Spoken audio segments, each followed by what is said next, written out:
Maybe. Well, that's new. That is new. But consent is important, so I guess that's cool. I guess that's all right. All right, here we go. Hi, everybody. Welcome to another edition of Too Opinionated, where today I'm just thrilled to death to be talking with actress Jaymee Mak. So welcome, Jaymee. Thank you. I'm excited to be too opinionated. Can you ever be? I don't know. Probably. No, Maybe. you cannot. You cannot be too opinionated. I don't think so. Well, maybe. If the last year has taught us anything, it is that yes, you can be too opinionated. Yeah, that's true. That's true. Unless you're like, no, I only have two opinions, and you're like, maybe that's okay. Maybe that's not opinionated enough. Yeah. So we're only going to talk for like 3 minutes because we've been talking for like 3.5 hours off camera because I'm a terrible interviewer. He's the best interviewer on the planet. I'm just gonna hype this up as we're in it. Yes. What was that? I didn't catch that. Just the best. His IMDb page is lit. You should go check it out. Oh no! You know, my biggest fear is that somebody will come across that and decide that yes, I'm right for something and call me. Like I can't do it. No, Can't do it. But I'd have to. I'd have to do it, but I can't do it. That's it. That's a sign that you're an actor because you can never say no. That is true. I can't tell anybody no. That's the truth. So I'm gonna start here. I love your eyeshadow. Oh, thank you. Yeah. So it brings up this question. Do you match your eyeshadow to your outfit every day? You know what? I used to dress all in black, and I think that might have been the reason that my first network TV gig was goth checkout girl on Siren. Yeah. But as time went on, I was like, man, I want to look in the mirror and see more color. So sometimes I do wear more black, but I think especially in COVID, I started seeing more neon colors in the streets, and I was like, I want neon in my life. So yeah, like, you gotta brighten it up. That? Oh yeah, I can see that. That's nice. Yeah. That's nice. So do you like go neon sometimes? Oh yeah. I have matching shorts. I'm not wearing the shorts, but I don't know. It's just something about the bright colors. Also, because I started running more, I realized neon colors very, very safe for running at night. Oh yeah. You need. I wish more people would do that at night. It's like they don't understand that if they wear dark collars, you can't see them. Yeah, when I first started running, I used to dress all in black because I had this notion that if I dressed like a ninja, I'd feel better. I was going to say faster. You're a ninja. Which kind of works, but then you're like, maybe I'll run faster if I don't get hit by a car. So yeah, you have to be safe. So yeah, you were telling me you just ran a marathon. Yep. About 3 weeks ago, and that was my first marathon. Started training in January, and that was probably the best decision that I made all year. Just to train for it. I think I enjoyed training for it more than I enjoyed the actual marathon because I made a lot of rookie mistakes, like running the first half too fast, and I was already kind of injured when I ran it. And so the second half of the marathon, I was not running for a time. I was running to survive. I was like, please, yeah, don't let this be a heart attack. See, we already thought you were badass because you ran a marathon. You didn't have to tell us you were injured. We get it. Listeners, I just want to point out that Mike was telling me one year he decided that he was going to run 2,000 miles in a year. 2,000 miles. So who's badass now? But I didn't make it. I blew it on the last day. Through no fault of your own, stomach flu. Yeah. You built up the mindset of someone who was going to run 2,000 miles in a year. That's true. I had it mapped out. I was prepped. I was ready and blew it. I almost said, I'm going to see if I can do it, but I couldn't have done it. I was pretty sick. But you knew you could have. Well, now that I've heard you running injured and doing a marathon, I feel like wussy. Well, I don't mean while you had the stomach flu. If you hadn't had the stomach flu. Yeah. Oh, I'd have done it. I had definitely built up to where I could do a half marathon. Now, a marathon, I don't think I could have got to, but a half marathon I could do. I think a half marathon's a kind of a much more enjoyable distance for most people. Well, yeah. How long did it take you to do a marathon? My time was 4 hours, 10 minutes, and 45 seconds. That's these people that are running in like under 2 hours that are not human. 4 hours is really, really good. I mean, Yeah, I was pretty stoked. that's legit. So you're running under 10 minutes a mile. I about yeah, just under or around 6 minutes a kilometer average pace. I ran the first half probably average 5 minutes 30, but then there were a few kilometers near the end where I was kind of like shuffling, like, all right, just one. That's so fast. That's so fast. What do you run like a 5K in? Well, the fastest I've ever done that was 25 minutes. But one day, maybe in a few years from now, I'd love to hit like the 20-minute mark for a 5K. You Ever know, since. I've hit that. Now I couldn't do it now. I'm more mid 20s, but I have broke 20 minutes once or twice maybe. That must Back when feel I was so back in my 2,000 mile day. But it's you're basically just running as fast as you can, for 5 kilometers. Yeah, it's a very different mentality Yeah. to yeah, you start to, I mean, there's different kinds of training, like, you've got your long runs, your easy runs, your speed runs, and then you just gotta like switch it up and recognize what level of pain is okay versus like, no, you need to sit your butt down and just like maybe See, not run. if people were watching this video and we hadn't said anything yet and they just looked at us and the question was pick out the runner, they would not choose me. But you have a sports shirt on that says training. Training daily. Training daily. So I don't know. I might have voted for you. It's just another part of the lie that I am portraying. I did go to the gym today. I was there yesterday. So technically I could say training daily. I mean, maybe I just started. And I'm technically currently resting daily. So yeah, resting daily. It's real hard work. Did you watch? So resting daily, when especially early on with COVID, what were you binge watching? Korean dramas. So really? Many.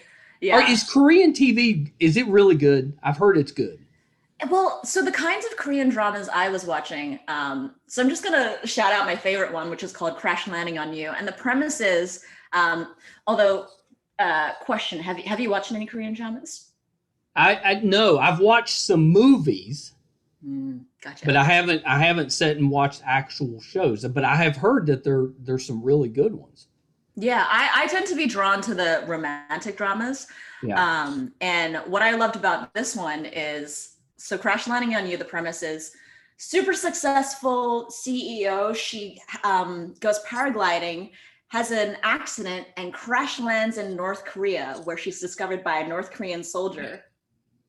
So first off, you're like, how's she gonna escape the situation where he wants to kill her? Yeah. Second question, so it's a romantic drama. So I know these guys fall in love eventually, but like how? Mm-hmm. So you want to talk stakes and obstacles? Yeah. That sounds pretty good. That sounds pretty good. So are you listening to it in Korean? Can you understand it, or are you subtitling it? Oh man, I only speak English, so subtitles all the way. Yeah, for sure. Yeah, I couldn't do it either. But I'm okay with subtitles. Like subtitles forces you to put the phone down and actually watch. Yeah. I don't mind that. My only regret is that watching the subtitles makes it a little bit harder to focus sometimes on the performance and the production design, but I guess that's what rewatches are for. See, my son is in film school, and he says that film school has ruined TV shows and movies for him, because now he's just looking, he's looking at what they've gotten wrong or what they've messed up. So it's messed it up for him. And I told him, I was like, yeah, I wouldn't want that. I don't want to know. I don't need to see that far behind the camera. I mean, yeah, I guess there's that perspective. And then there's also like a level of enjoyment that comes out of it. Like, something's so difficult to do, or you're wondering like how they pulled it off. And you just think, I got to steal that somehow. Well, that's what I figured you were doing. You were probably looking at it to find things that you could use. I mean, I I love talking during movies when I have friends over. I'm that person. Some of my friends love watching stuff with me, and the other ones just don't do it. Yeah. Yeah. But I art's get a that. communal experience, right? So That's why we have pause. You just pause it, say what you need to say, start it back up. yeah. Yeah, we But do sometimes it that. is nice to turn that side of your brain off. Yeah, it is. It is. But we do that when we're watching something. It takes at least twice as long as whatever it is because we stop it so many times. You got to discuss. But that, you know what? The thing I appreciate about that is it's more likely that the elements of the film and the film itself are going to stick with you and that you'll That's right. get more out of it than if you only watch it and don't dissect or analyze it afterwards. Yeah, it's almost like you're watching it in a class. You know, you're talking it out. Yeah. All right, so we got to back up. Let's back up. So I know a little bit about your background, but talk a little bit about that. You know, what made you want to get into the entertainment business? How did you go about that? I thought about how I was going to answer this when I was watching your other videos. That's my line. That's my favorite thing to ask. You sent it in the email, so it's not a surprise. Yeah, that's right. I won't sneak up on you. Well, I'm not ninja like. what do you mean the at the top of your screen tells me you're very sneaky. Could be. So if I went back to the beginning, I think when I was a kid, I begged my mom for singing lessons and she enrolled me in acting classes. I think because they were cheaper. Yeah, that's good parenting. Right? And so this was back in Melbourne, Australia with a school called Screen Actors Australia, I think. Yeah. Something like that. And so I would take weekly acting classes from the ages of like 9 to 14. And that was kind of where I learned basic text analysis, all this stuff.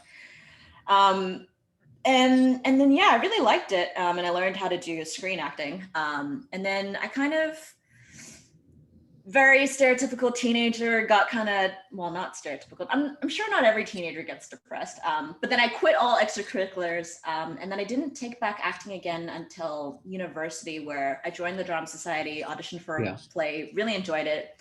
But again, had that mentality of, well, how am I gonna make a career out of this? I went to university to do a Bachelor of Arts, majored in philosophy and journalism. And so I did audition for acting and music school that year, but I didn't get in. And I had also taken some electives at the time for game design. And so I applied for the Women in Game Scholarship at Vancouver Film School, got that. So moved from Melbourne, Australia to Vancouver, where I've been ever since in about mid 2013. And worked in the games industry for a couple years in mobile games. But was starting to get kind of sad because when I got the scholarship, I decided I was going to stop being a jack of all trades, master of none. Like, I know that. Interests.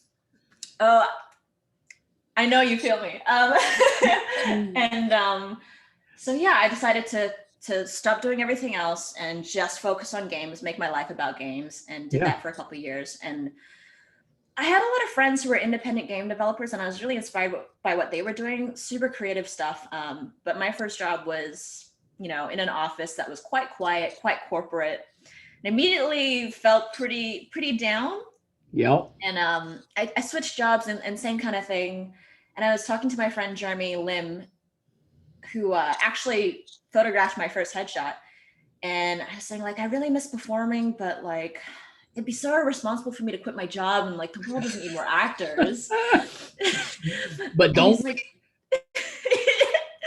And my friend Jeremy said, but Jaymee, like, you could just take an improv class and pay someone to let you be on a stage. What? Blew my mind. So he was right. I paid someone to let me be on a stage, and it was like this thing that had been missing in my life, and like a hole inside my heart was getting filled. And I hadn't realized just how important it was for me to do that. And so took that improv class, took a stand-up class, and then started auditioning for every indie and student film I could get my hands on. Did another amateur musical where one of my castmates had an agent that he loved, said she was like his second mom, and you've emailed her, Jen Andrusko. She's still my agent today, so we've been Yeah. together Yeah, for she was so nice. 5 years, 6 years, somewhere around there. Yeah, she's a great person. And then yeah, so that's kind of how I got into acting / got back into acting. Yeah, that's kind of cool. Yeah, she was actually terrific, and she had your back. She was going to be like, "All right, what's it about? What are you going to ask?" You know, she asked all the right questions, so she had your back. She was the first agent that I met with, but I'd lined up interviews with 4 other agents in town. And even though I knew I liked her immediately, she said, no, like before we sign, I really want you to go on these other interviews because, when's the next time that you're going to talk with people? And I want to make sure that, you know what you're getting into. But one of the things that I liked about our first meeting was one of the questions she asked was, is there anything that you wouldn't be comfortable doing? And for me, that's a question that really frames it as this person cares about her clients. Yeah, that's pretty good. That's a good question because I'm guessing that a lot of times you don't get asked that. It's I don't think a lot of times people ask that because it limits you slightly on what you will do, and I could see where an agent may not want you to say no to stuff.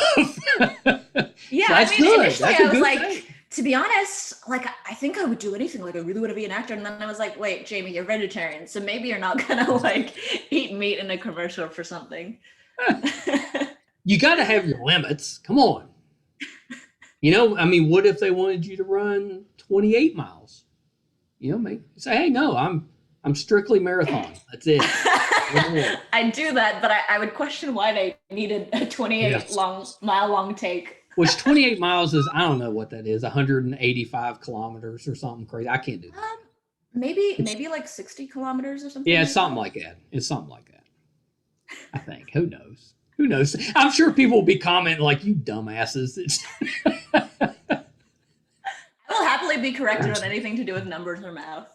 So I got some questions. So you spent a lot of time in Australia. You do not have an Australian accent. Common question. But I'm gonna switch now to my Aussie accent. That was what I was hoping you would do. No worries. We can do as much of this interview on my Aussie accent as you want. My North American's my default. Like that's what I'm talking to myself in the shower. Like that's what I'll use. But if I'm talking to an Australian friend, I'll use this accent. But then when I talk to my mother, because my mother's from Malaysia, I talk like this, right? Yeah. I think you talking in an Australian accent is my new favorite thing. Have you done any roles in Australia where you would need the accent? Well, I didn't really do much acting in Australia. Have I used this accent anywhere here? Oh, you know what? One time for my friend Joel McCarthy, just because. Why did I do my Australian accent? I don't know. I think just for fun, because it was like kind of a passion project that he was doing one weekend, and I was like, yeah, I guess it'd be fun to do this because nobody would be expecting it. Yeah, nobody would expect that. See, I've got nothing. This is it. This is all you get. But I love your accent. I don't really chat to many people from Virginia, so it's such a refreshing accent. No, I'm assuming you've never been out this way. No, I've only been to Seattle and San Fran. Yeah. When I was in my previous career, I was call center manager. So I was offered a position just outside of Portland. So I would have been in that area. It was actually in Washington, but it was like a couple miles away from Portland, so it was on the border. But I turned that down because all my family is here. So I loved it out there, just couldn't do it. And my wife and I spend a lot of time in LA, which I also love. But it's just, I can't be away from family. And now, we were talking about, I've got all these grandkids. I'm very happy that I'm still in the area. Quick, rapid fire. What's the best Virginian food? barbecue, probably. I mean, we're all comfort food here, so it's your meat and potatoes and barbecue and deer. I'm not a deer fan, but there's a lot of hunting here, so a lot I of just people. want to steal your accent. Well, you need if you ever have to do a West Virginian accent, I'm your guy. I can help you. Potatoes. Potatoes. I'll tell you. I'll give you a trick to getting it. So we don't sit on the floor. We sit in the floor. Sit in the floor. What? We sit in the floor. Sit in the floor. In the floor. In the. Yeah. The floor is now an abstract concept. Right. I mean, I know it doesn't make any sense, but we sit in the floor. That's fascinating. I had Tamlin Tamita was on, and she could actually do a West Virginia accent. She got to play an Asian woman on NCIS or JAG. It was JAG on JAG, but her grandfather was from West Virginia, so that was her backstory. So she learned a West Virginia accent. It was the best thing ever. So it can be done. You could learn it. Yeah. I mean, one time I had an audition, and so my dad's from Macau, my mom's from Malaysia, so ethnically Chinese, but my family mostly spoke Cantonese, and so I can speak like a couple words here and there. But for the audition, I think I had like 2-3 days to prep, and they requested that I do the sides both in English as well as like Chinese accented English, and I'd never done it before, and so you just thank the world that YouTube exists and find enough people to steal their accents. Now, see, okay, so I've already got for the next interview for our cocktail hour, we talked about that earlier. I'm going to teach you West Virginian. You're going to teach me Australian. Oh boy, water. Nice, yeah. Was that right? Yeah. I wanted to drink a water. No, I didn't. The video can be an accent challenge where we'll just say all the words in a. If we do it one word at a time, I'd have a shot.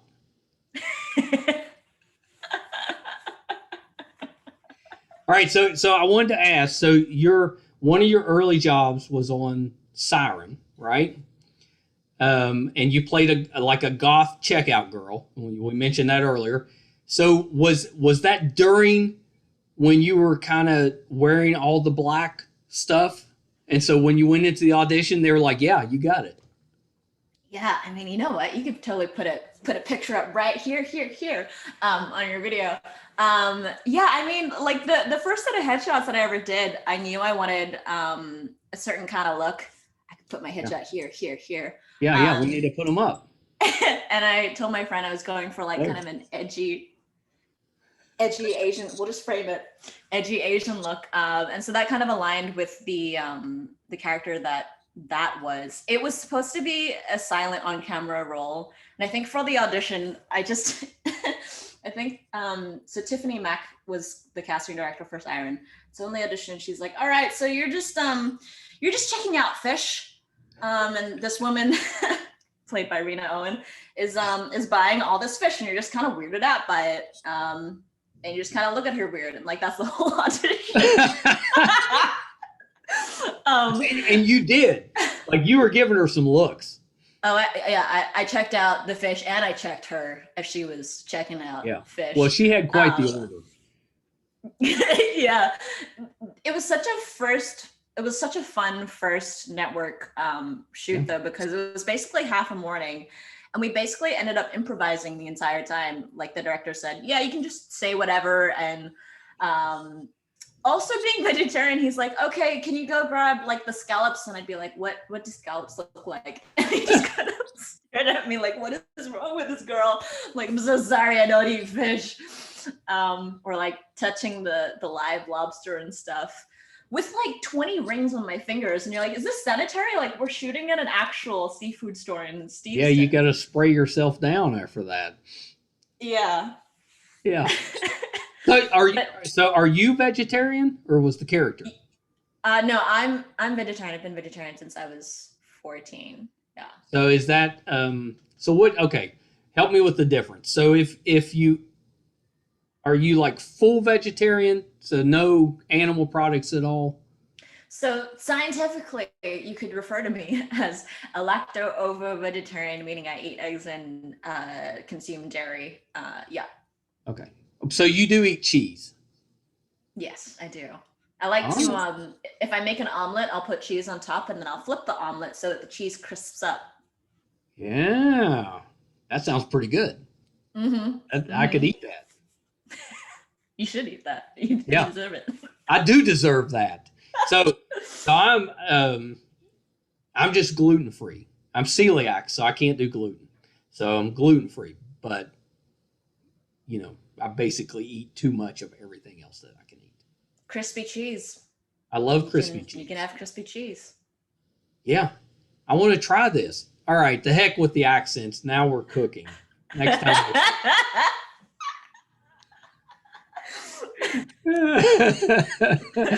I'm Oh, down. that sounds amazing. Cocktails and cooking. Yes, cocktails and cooking. It could be a whole new podcast. What else can you cook? Because I can't cook. Oh, really? Yeah, I can't cook. I I mean, can I eat. do prefer eating to cooking though. Yeah, I don't know, just like whatever I'm craving. What's I your guess. favorite Australian food? Used to be Tim Tams. Ah, I still in my well, okay, favorite Australian a good Aussie breakfast. So like oh, toast. Well, I would have the vegetarian version, so it'd be like some nice sourdough toast, some baked beans, some ooh, sautéed spinach, maybe with some garlic, sautéed mushrooms, maybe like half a grilled tomato. Um, sounds pretty good. like really fluffy scrambled eggs or poached eggs. Maybe half an avocado with like some salt and pepper on it. All right, I'm in. You Yeah, have me at baked beans hash browns. because that's something we don't do that in the States. We don't do really baked beans for breakfast, but most of the rest of the world does. It's really good. What do you guys do for breakfast? Oh, we're like bacon and eggs, potatoes. You know, Potatoes. it's hearty potatoes. It's a Sounds like water. great fuel for a Water. workout. Water. I lost it. Say water again. Water. Water. Water. No, Water. say it again. Water. No, I've lost it. See, I told you. Oh, wait, hang on. Okay, so I'll do water, water. Water. Water. No. Like Wool. like a wart. Wool. Okay. War. Ta, like TA. Water. Water. Water. I got practice. Kind of from the back of your throat a little bit, yeah. Listen. We're gonna need some alcohol for this. I'm too nervous. I've lost it. I said it right one time. I should have just retired right there. Just like water. I think I've seen some of those headshots, and you look like to me you look like a hacker. That's what I was. I was like, she's I playing have a hacker. so many archetypes.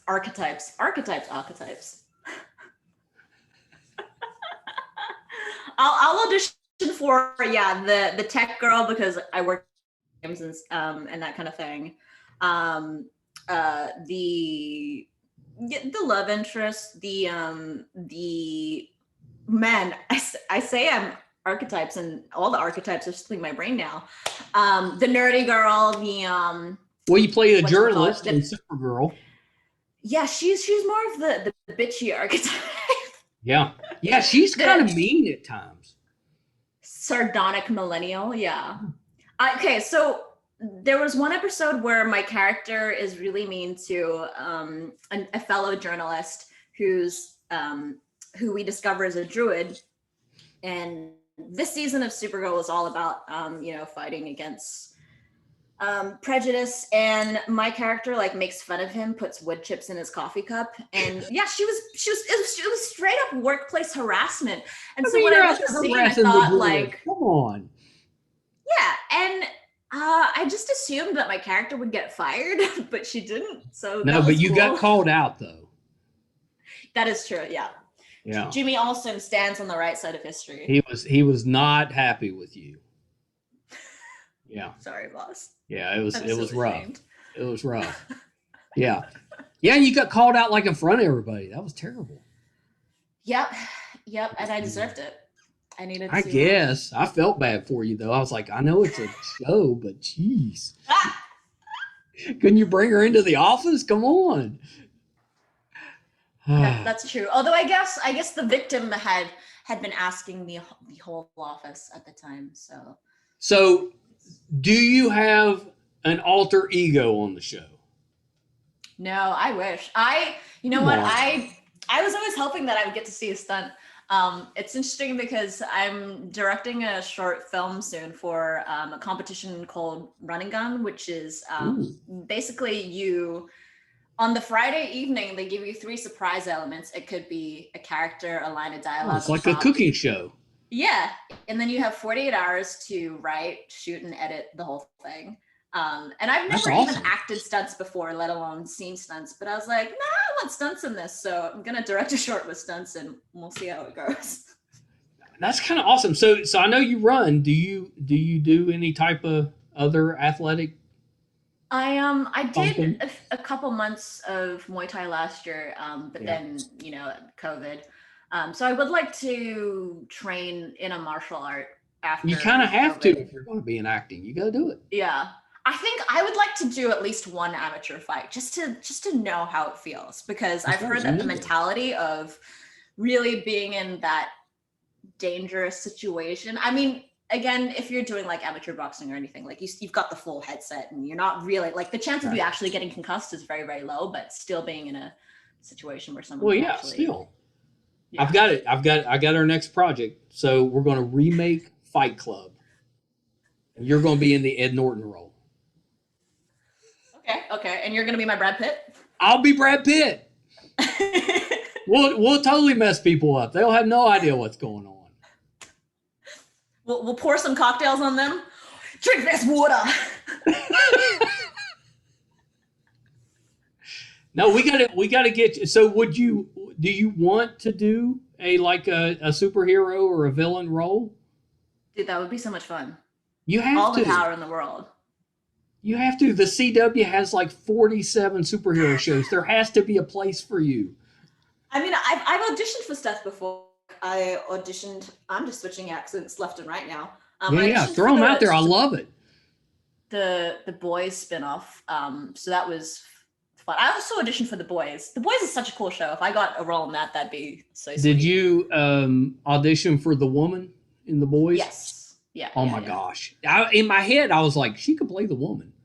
That was a challenging audition because she doesn't have any lines, and so you've got like 2 or 3 pages of pure reaction. Yeah.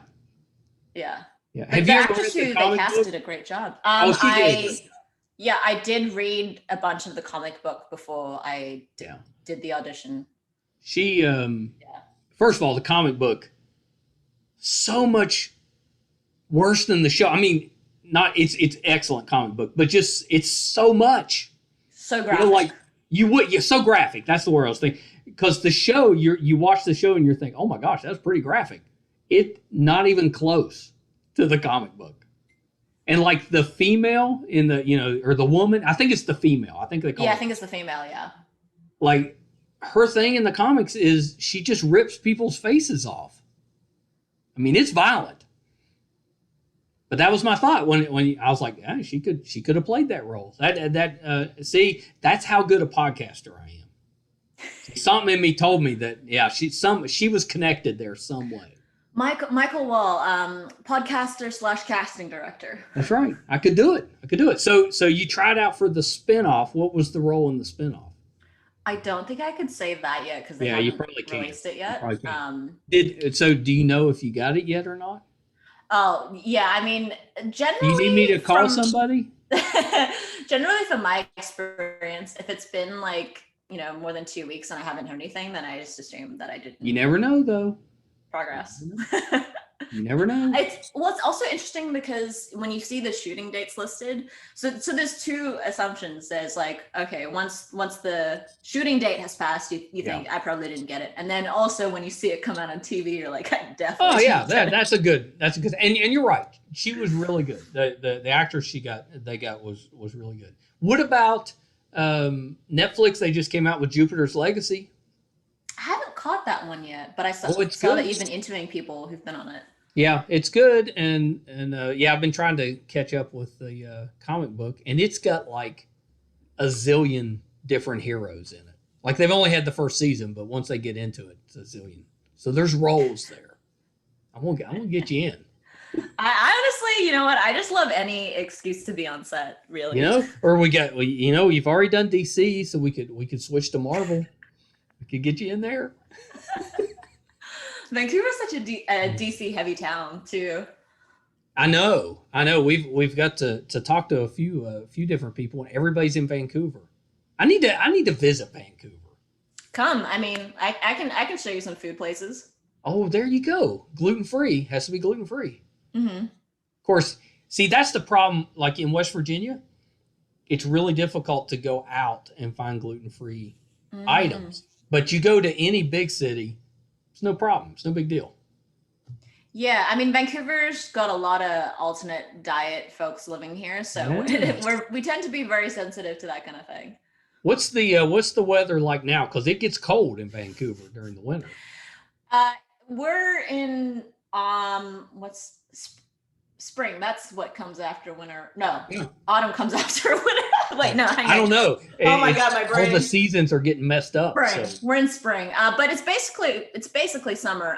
It was beautiful yesterday, but it is raining today because Vancouver has that nickname of Raincouver. Yeah, rained a lot. We have been in the 90s, which is unusual for this time of year. Usually it's just rainy and maybe 70s, but it's been just humid and low 90s the last several days. It's weird. I gotta translate that to Celsius in my head somehow. Yeah, I wish I could help. I'm like, 90. It's that hot. Sounds... It's just very hot. Gotcha. And humid. Hot and humid. Very hot. Very hot. You need to make a trip. It's very pretty out here in the fall. You need to drive through in the fall, see the leaves changing colors, make a stop. We'll cook something. We'll do a Vancouver, Virginia. That's it. We'll trade. You can come here and visit, and then we'll come and out there and return the favor. Yeah, let's do it. It's done. There we go. I've tied up now like 2 months of your time. You better let everybody know. I'm going to be tied up through the summer. Jaymee, what was your 2021 like? It was the year of Mike Wall. That's right. That's right. He took up the whole damn year and getting nowhere. I watched your film, your short film, right? So I'm going to get this right. It's not you. It's not me. Nailed it. Yeah. I got worried because I watched it and then I wrote it down. But the line is, it's not you, it's me, right? That's how I wrote it down. I was like, oh, you dummy, you're going to say it wrong. So I had to go back and rewrite it. I was like, I should stop naming films full sentences. Yeah, it was, let me tell you, it was like 9 minutes long, right? Something like that. It was so good. You did such a good job. And you wrote it, right? You wrote it, you starred in it. I loved it. Plus, your co-star, I'm a big fan of his. He's so good. Have you interviewed him yet? No. You going to help me with him? Yeah, sure. You need to help me with him because he was, let's see, Man in the High Castle. And then what was the other one that he had a big role? The Terror. The Terror. I love The Terror. Yeah. And he just finished shooting a film, I think, with, what's his name? Lead actor from the Green Book. Last name Ali. Ali. That he's going to be Blade. Oh. I don't know if you know Blade. It used to be Wesley Snipes, but now it's going to be him. They're rebooting. Lots of franchises rebooting. That's right. We got to get it. We got to get the Daywalker is what they call Blade.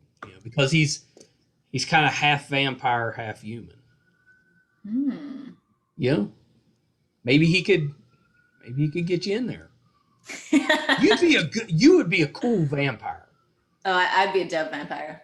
You would, because you've already got the goth thing going on. I mean, I not have today, I but have a normal. friend who's making a zombie short film, so I'll be playing a zombie in that. Ooh, yeah, now that's pretty good.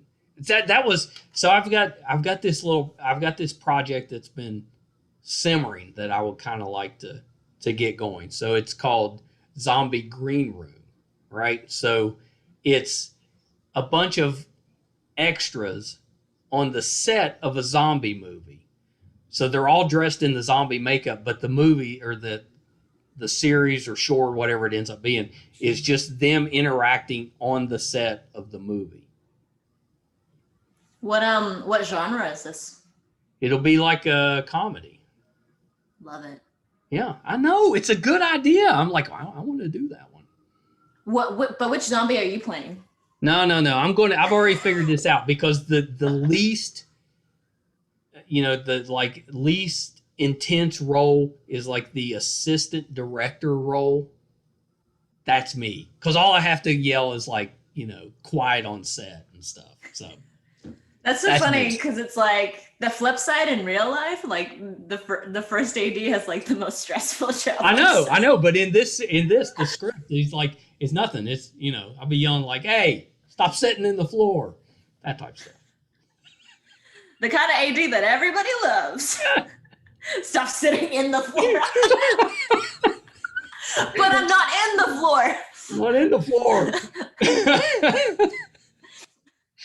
Yeah, so I was completely lost track of what I was asking. So tell me about this short film. What gave you the idea? What made you want to write it? How'd you go about it? It's so good. I was like, boy, I really wish I could find that. And then there it was. It was on your YouTube page. Thank you so much for watching it and connecting with it. Yeah. So the film, it takes place one evening where with the asexual and his girlfriend who's wow, the word is escaping me, but who's not asexual, and they're having a discussion about where he falls with his identity and also kind of what that means for their relationship. And for me, it was inspired by allosexual. Sorry, that's the term for somebody who's not asexual. I did not know that. Yeah, I'm learning. Yeah, and so it was inspired by a relationship that I had with somebody who was on the asexual spectrum. And in part, I initially wrote it because I wanted to process the relationship. Right. But then after I wrote it and the more I started working on it, I realized I was really enjoying having more conversations with friends and about asexuality. And the more I talked about it, the more I realized that the people in my life, they either were asexual or they knew somebody who was asexual. And so you realize that it's a lot more common than you think it might be. It's estimated that 1 in 100 people fall on the asexual spectrum. And there's different kinds of asexuality. It's people who are completely sex repulsed, just don't want anything to do with it. Right. There's people who are sex neutral, who, maybe they'll have sex with their partner because they want, they have come to an agreement with their partner that's something they're okay with. And then other people who are sex positive who enjoy it, but just don't experience sexual attraction, which is the definition of somebody who's asexual.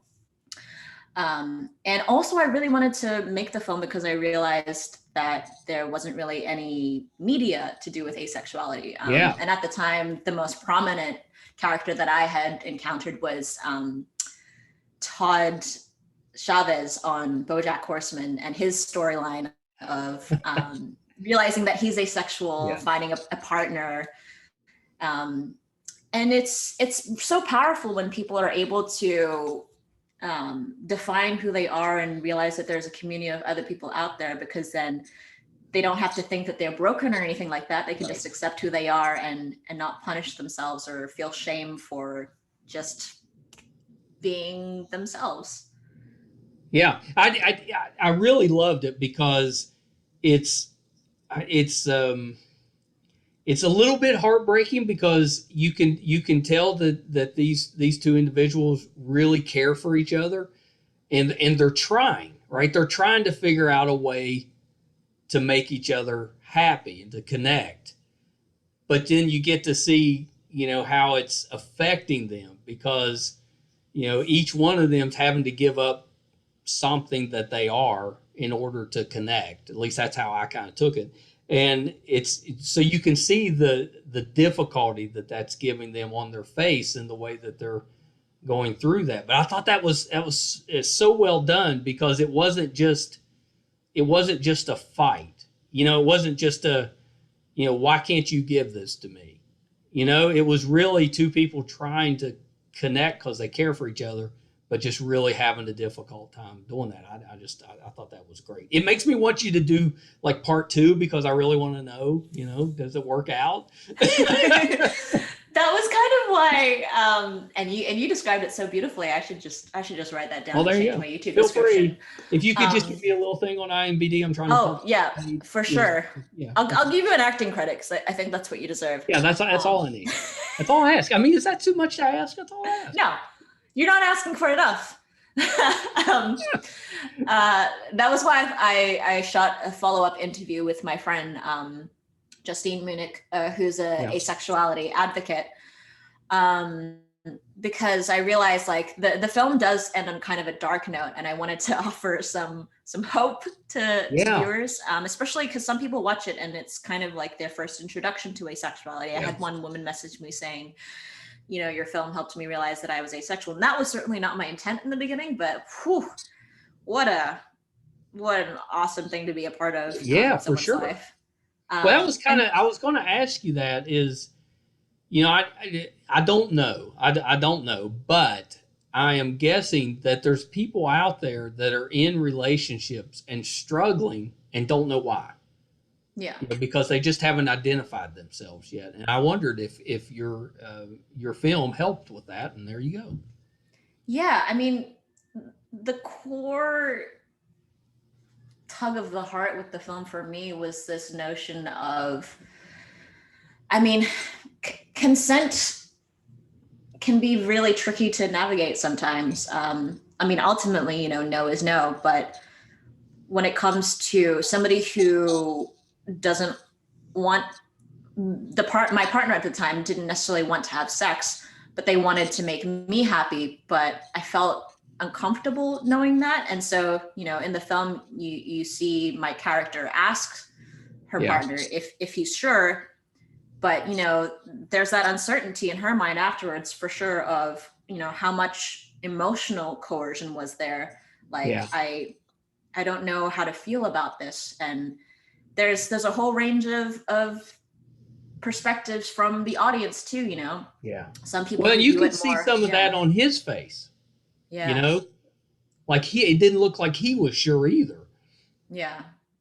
And you're just grasping at straws because you want this relationship that you care about to survive. And so, when I've talked to some asexual friends who say, if I knew earlier in my life that I was asexual, I might not have done a lot of the things that I ended up doing, whether it's trying to fix yourself because you think, oh, maybe if I sleep with the right person, I will discover this thing that everybody keeps talking about.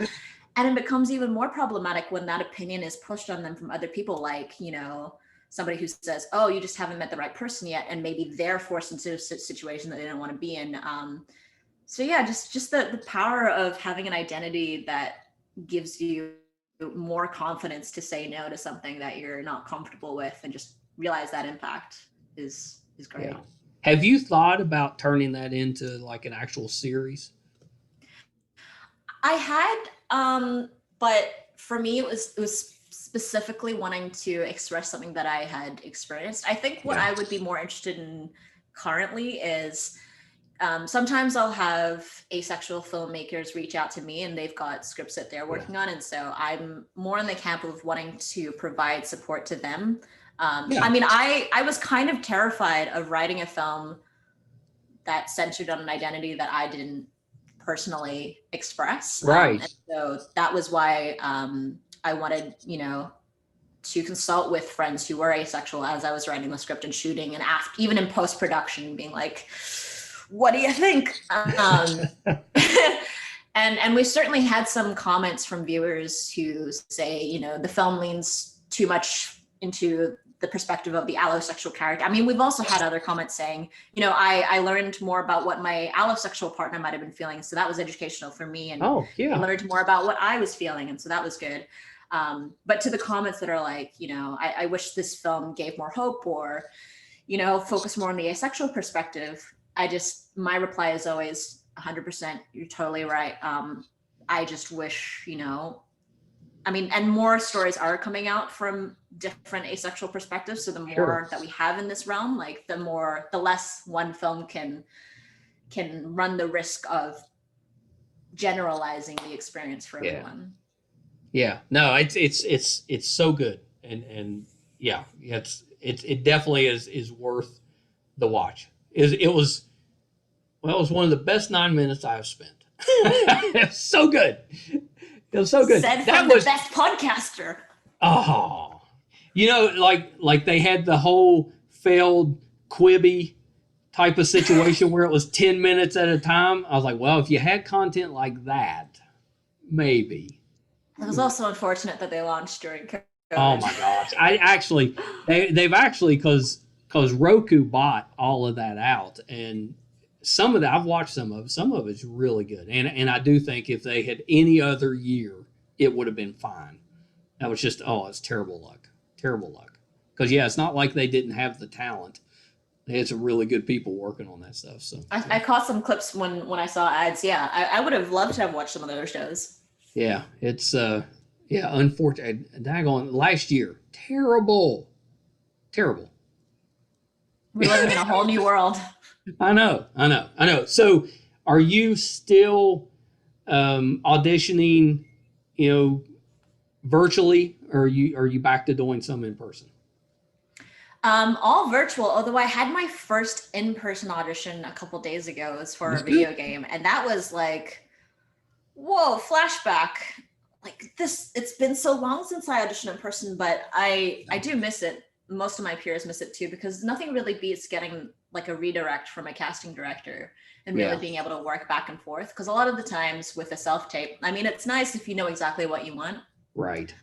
But it's nice to get some feedback for what the actual director or casting director might want. And also, like the back and forth banter with someone before you start your tape. Like, I like to think I'm a lot more charming when I get to do off the cuff dialogue. Yeah, I like to think that too. I'm not sure it's true. No, it's true. Oh, all right. That's the part. Mm-hmm. That's the one I'm using. See, I told you people it's true. Just give me a chance. Charming. Charming, damn it. Just give me I'm the most charming.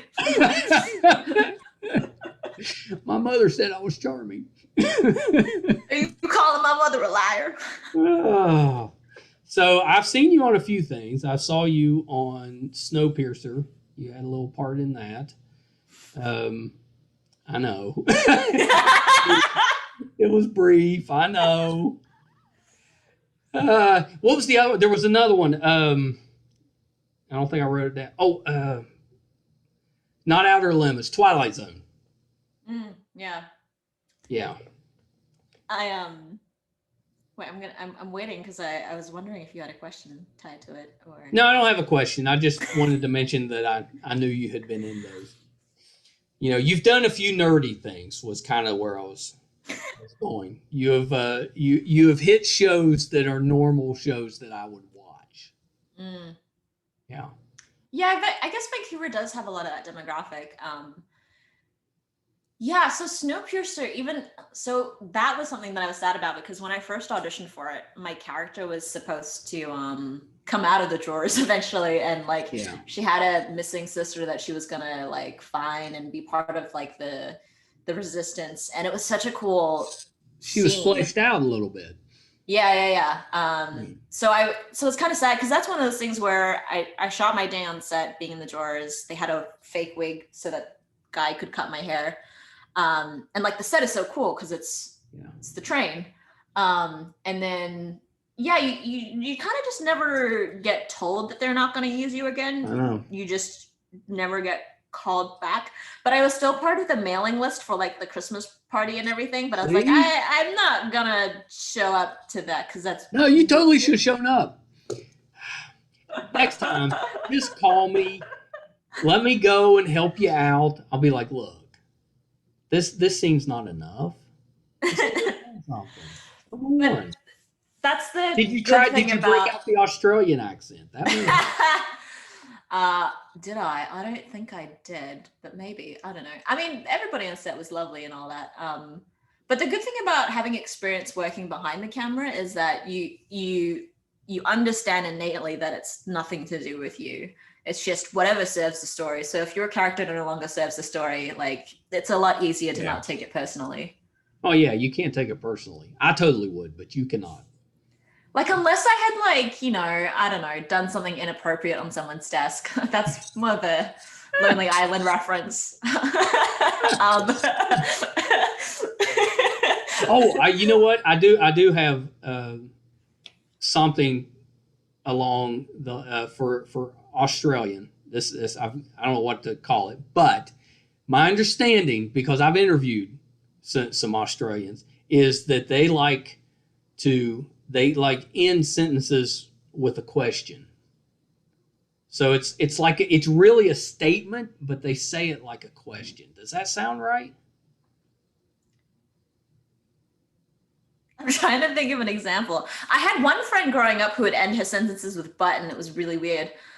I don't know what she was talking about, but yeah. See, I gotta go back because I interviewed Viva Bianca from Spartacus, and she's Australian, and so she was educating me a little bit on this stuff. So I got to go back and watch that because she's explaining, when she's making a statement, she does it like it's a question, but that's how I say it. But it's been too long. I'm messing it up, but obviously, yeah. I mean, it might be the thing where if I hear it, I'll be like, "That's yeah, totally that's right." true. See, now I've planted the seeds, and now we're going to have to go back and watch this interview I did so that we both, and then you can say, "Oh no, that's not right." You got so many things to prep for our next call. That's right. See, I know. Now it's going to be a whole series because there's too much. How's your workload looking?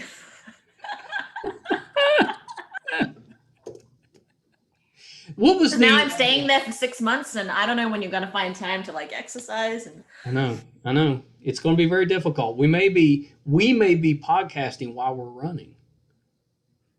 We'll get like people GoPro. do that. I know. Yeah. Do it. I don't know that I could do it, but maybe we could. We could try.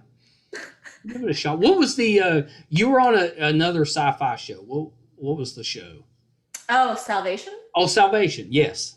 Yeah. Yeah. So that one, the character I played was getting sucked into a cult. Yeah. What I learned from that shoot was it was my first time kind of shooting outdoors at night.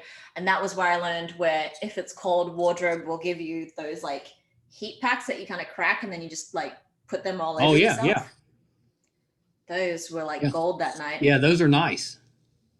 Yeah, we need those. So when I told you I went to Sundance last January and it's in Utah, it was cold. So I had all kinds of those stuck in my pockets and my boots and. You're like, you want to hear my pitch? I got some pocket warmers. I tell you what, it is not. And it is so stressful. Pitching, stressful. Very stressful. Plus, they get a load of this accent, and they're either intrigued, which helps, or they're just like, no, buddy. How did you refine your pitching technique as the weekend went on?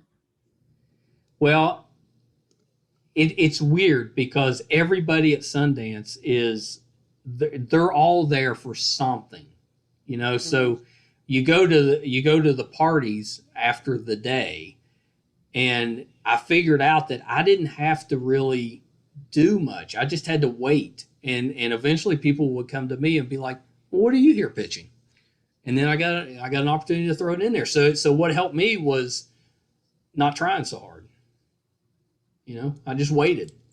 It works so much better. A lesson for creative people everywhere. I just went, "Hey, what are you pitching?" "Oh, here it is." Okay. All right. Sometimes it works, sometimes not so much.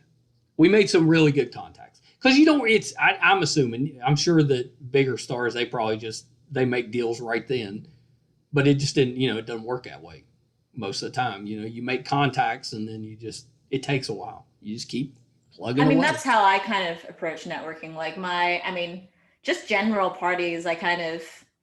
It's too much pressure to try and be like, I gotta make as many contacts as I can. So my goal is like, all right, find one person who gets my humor, and I'll just plap my butt down, and we'll just chat. And if I make one good friend from this whole shebang and bang, like, evening well spent. Yeah, for sure. Well, Jaymee, thank you so much. I have wasted enough of your time, but you've been awesome. Recycling's important. It just came to me though. Who's to say that the female doesn't have a younger sister? Or an older sister? She's already had a brother plotline. Yeah. You can still get. I'm just trying to think. You've got this. You can handle the goth stuff. That would be. I think there's a role there. My auditionable range is like 16 to 36, so it's pretty open. I saw that. That's so impressive. That's impressive. Does a lot. Like my range would be within 6 months of what I actually am. Your range is like 20 years, and it's probably more than that. You could probably go older if you had to. They just have to make you up a little bit. That's true. That's true. Which that's true too. I could definitely do older. I could see you playing a really good baby.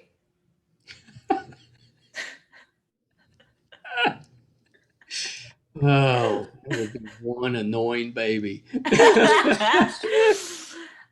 said you can cry in command, right? So. Oh, I can. I'm the most emotional man. The older I get, the more emotional I get. It's ridiculous. It's embarrassing.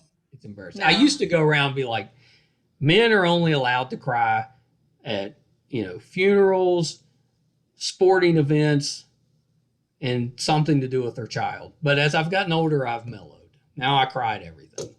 What contributed to your mellowing? Children. Nice. But it's not just them now, though. I cried everything. I cried like any scene on a movie, a TV show. It could be a clip on Facebook, anything. If it's semi-emotional, I'm tearing up. It's ridiculous. I wish more men were comfortable doing that. It could be the case that you're making up for a whole lifetime of. I think that's it. I was holding it in for too long. Yeah. There used to be. You're probably not old enough to remember, but there used to be a show called Cheers. It was a big show. I never watched it, but I'm familiar with it. You're familiar. The show. So Woody Harrelson plays a bartender, and they asked him. They're like, he was getting sick all the time, and they're like, Woody, it's because you're not letting your emotions out. You're holding everything in. And he said, no. He said that's what you do. He said you just keep pushing it down until it stops. Being a problem. They're like, no, that's bad. It's going to explode out at some point. So that's probably what would have happened to me. But instead, I just little by little cried out. That show sounds ahead of its time. Yeah, I think it was. Cheers is the best. I haven't went back to rewatch it, so I don't know if it's out of date. But at the time, it's all right. We can watch it when we're cooking. Yes. Now, okay. Let's before we go, we got to figure this out. So we're cocktail hour. So what's your drink? What's your alcohol? Well, if I'm making a cocktail, I've never made it before, but I do like a good mocktail. What's it? It ends with mule. Oh, you like a Moscow mule? Yeah. Oh, well, we're in. So what are you mixing in it? What's the alcohol? Are you putting, like, I usually use rum or tequila. Some people use vodka. I think it's true. Yeah, I think I normally use vodka. Yeah. I'm not a big vodka guy. I normally go rum or tequila, but that's okay. You can do vodka. The rest is the same: ginger beer, a little bit of lime. Yeah.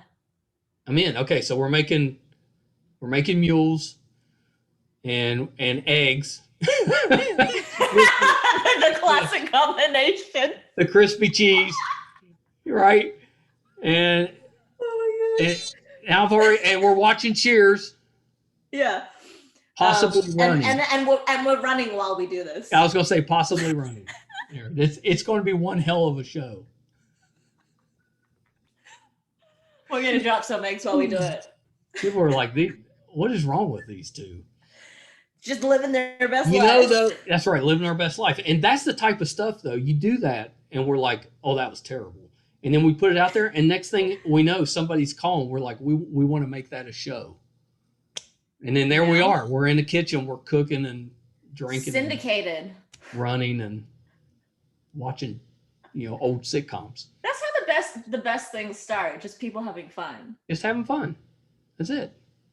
That's the way to go. All right. So, Jaymee, before you go, is there anything else that I didn't touch on that you're working on or that's coming up that we can kind of keep an eye out for? I guess if people want to watch the asexuality short, warning, it's not safe for work. But if you're all working from home, then that's fine.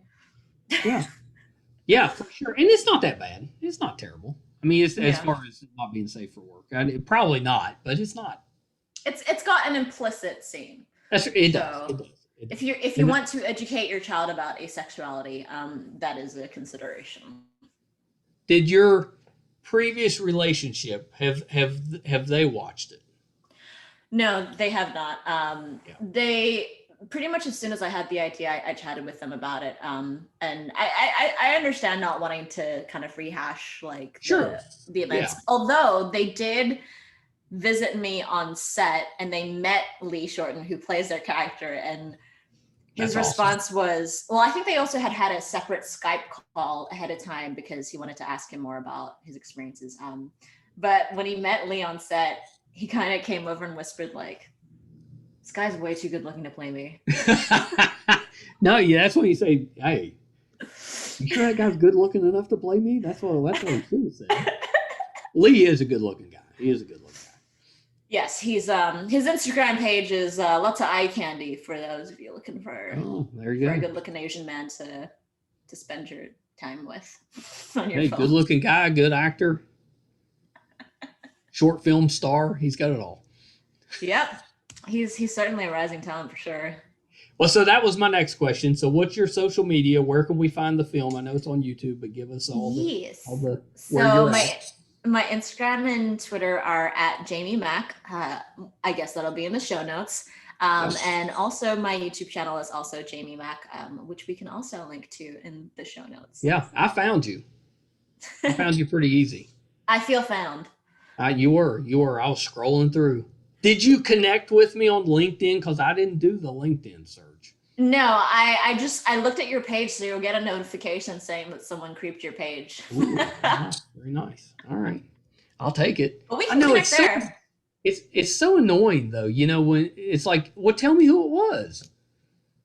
Don't tell me somebody looked at my page. Tell me who. I mean, it's like I want the validation, but I'd like the connection more, please. That's right. I want to know. I want to know who's checking things out, because you always get that. 7 people were looking at your page this week. Okay, who? This does not impact my day-to-day life in any way, shape, or form whatsoever. I mean, statistically, sure, I did improve by a factor of 50% over last week of 3 people looked at my page this week, but I'm on fire. I don't know what to do with that.